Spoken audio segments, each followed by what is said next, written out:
পলক এবং জয়ের বিরুদ্ধে আজকে একইভাবে আজকে হাজিরার জন্য নির্ধারিত ছিল একজন আসামি, অর্থাৎ সজীব আহমেদ ওয়াজেদ জয়।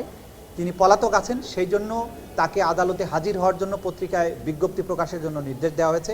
আগামী 17ই ডিসেম্বর পত্রিকা বিজ্ঞপ্তি অন্তে এটাকে আবার রিপোর্ট আকারে দাখিল করার জন্য ট্রাইব্যুনালে দাখিল করার জন্য নির্দেশ দেওয়া হয়েছে। 17 তারিখে এটার উপরেও পরবর্তী আদেশ দেওয়া হবে।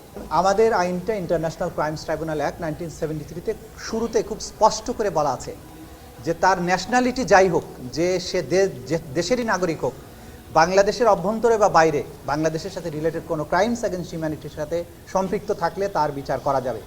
সজীব ওয়াজেদ জয় বাংলাদেশে কখনো আসেন না, বিষয়টা তা না। তিনি বাংলাদেশের সরকারের নিযুক্ত একজন বিশেষ উপদেষ্টা, রাষ্ট্রের বেতনভুক্ত একজন কর্মকর্তা বা কর্মচারী, প্রজাতন্ত্রের কর্মচারী।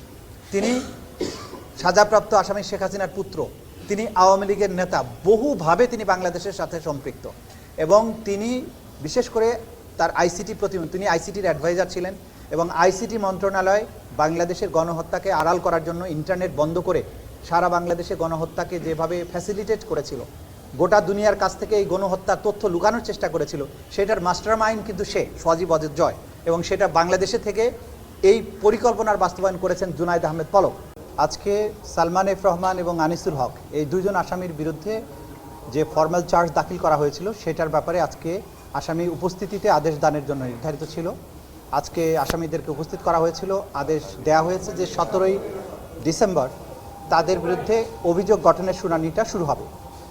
এই সময়ে আসামি পক্ষ থেকে দুই আসামির পক্ষে দুটো আবেদন করা হয়েছিল। আসলে তারা একটা ডাইরেকশন চেয়েছিলেন জেইল অথরিটির কাছে যে তারা বিদেশি আইনজীবী নিয়োগ করতে চান, সেই জন্য জেইল অথরিটিকে যেন নির্দেশ দেওয়া হয় প্রয়োজনীয় ফর্মালিটিস কমপ্লিট করার জন্য।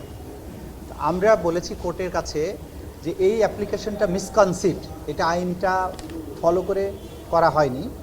কারণ বিদেশি আইনজীবী নিয়োগ করার বিধান আমাদের ইন্টারন্যাশনাল ক্রাইমস ট্রাইব্যুনাল অ্যাক্টে রাখা হয়েছে, কিন্তু সেটা একটা শর্ত জুড়ে দেওয়া আছে।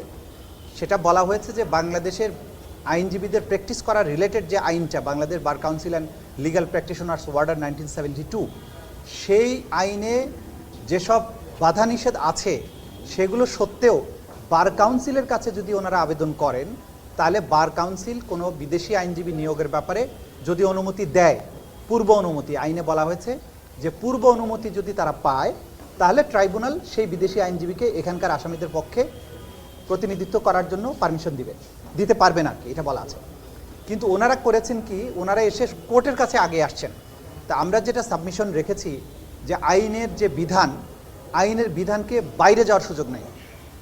কোর্ট পারমিশন দিতে পারবেন বিদেশি আইনজীবীর জন্য যদি তাদের পূর্ব অনুমতি থাকে বার কাউন্সিল থেকে, প্রায়র পারমিশন শব্দটা এখানে আছে।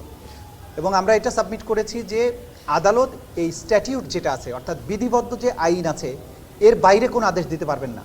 আদালত অনেক সময় ন্যায় বিচারের স্বার্থে আদেশ দিতে পারেন কখন, যেটা আইনের মধ্যে আছে অথবা আইনে সুস্পষ্ট নাই, যে কোনো দিকে যাওয়ার সুযোগ আছে, তখন কিন্তু আদালত তার স্বেচ্ছাধীন ক্ষমতা প্রয়োগ করতে পারেন। কিন্তু যেখানে স্ট্যাটিউট সুনির্দিষ্টভাবে বলে দেয় যে এই কাজটা করা যাবে না বা এটার সাথে এই শর্ত যুক্ত আছে, তখন আদালত পারমিশনটা দিতে পারে না। তো আদালত এটা শুনেছে, দুই পক্ষকে শুনে পরবর্তীতে এটা আদেশ দেবেন বলেছেন। একটা আদেশ তারা চেম্বারে হয়তো দিবেন, যেটা তাদের কাছে গ্রহণযোগ্য মনে হবে, নিশ্চয়ই সেটা তারা করবেন না। এটাই ছিল মূল কথাটা। আর একটা জিনিস যেটা হয়েছে, আমরা বলার চেষ্টা করেছি যে ওনারা অ্যাডজনমেন্ট চাচ্ছিলেন, বেশি করে সময় চাচ্ছিলেন। আমাদের আইনের সেকশন 13-এ খুব স্পষ্ট করে বলা আছে যে এই মামলার কোনো অ্যাডজনমেন্ট থাকবে না, তার মানে প্রতিদিন নিয়মিত চলবে। সেক্ষেত্রেও তো ওনাদেরকে 17 তারিখ হলে প্রায় এক সপ্তাহের সময় দেওয়া হয়েছে। তা একটা জিনিস আমরা মেসেজটা ক্লিয়ার করতে চাই যে এটা একটা বিশেষায়িত আদালত, এইখানে বিদেশি আইনজীবী আনার সুযোগ আছে, আইনের নির্দিষ্ট কাঠামো বা নির্দিষ্ট পরিক্রমা অতিক্রম করে তাকে আসতে হবে। কিন্তু এটা মনে রাখতে হবে যে এটা বিশেষ পারপাজে, অর্থাৎ ক্রাইমস অ্যাগেন্স্ট হিউম্যানিটির মতো একটা অতি গুরুতর অভিযোগের বিচারের জন্য। সুতরাং এটার প্রসিজিওরটা সাধারণ আদালতের চেয়ে ভিন্ন। এই কারণেই এখানে আইনে বিশেষ বিধান যুক্ত করা হয়েছে যে কোনো অ্যাডজনমেন্ট ছাড়া এটা চলবে। তবে যুক্তিসঙ্গত যতটুকু সময় দরকার সেটা দেওয়া হবে, সেটা দেওয়া হচ্ছে এখানে। এটাই ছিল আজকের দিনের মোটা দাগের প্রসিডিংস। পলক এবং জয়ের বিরুদ্ধে আজকে একইভাবে আজকে হাজিরার জন্য নির্ধারিত ছিল একজন আসামি, অর্থাৎ সজীব আহমেদ ওয়াজেদ জয়।